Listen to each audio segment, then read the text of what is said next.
Ini kelas ini menarik sih, soalnya kan jarang-jarang bisa ada model yang live gitu. Biasanya kan gambar cuma dari foto, jadi sangat menarik sih.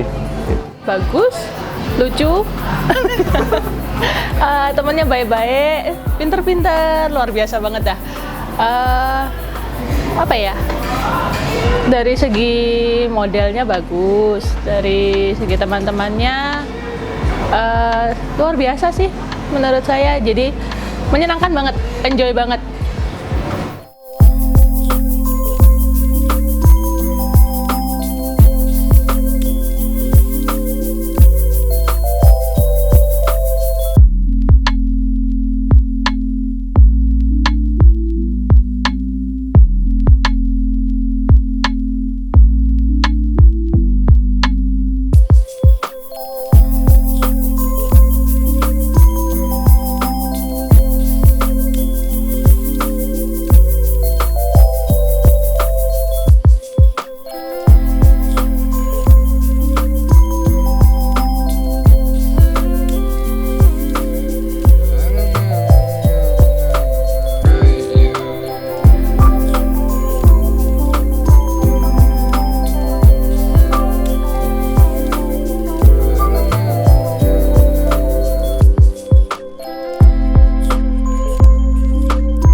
Pengalaman pertama gopo sih, jujur aja pasti gopo kan belum kenal siapa-siapa, terus habis itu di sini kenal JB43 juga dibawa temen gitu. Nah, tapi lama-lama juga nyaman, terus juga lama-lama juga terbiasa.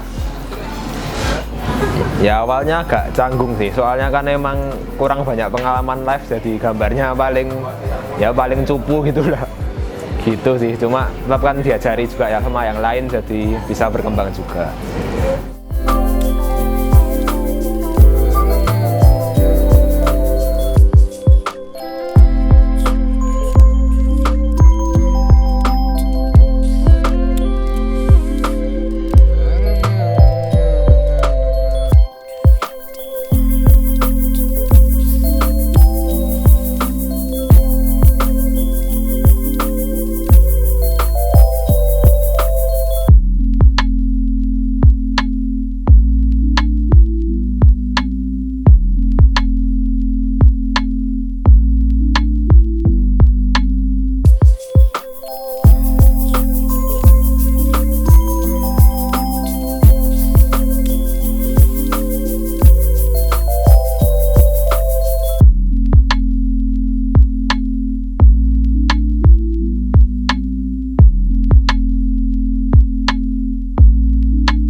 Jadi bisa melatih kan, selain dikasih waktu time limit juga ada live modelnya. Jadi kayak bener-bener bisa melatih, kamu bisa gambar cepat enggak, terlaten enggak gitu. Dan juga bisa dibandingin sama punyanya orang lain, jadi progresnya selama ini gimana, sama punya teman-teman gimana juga gitu. Terima kasih JB43.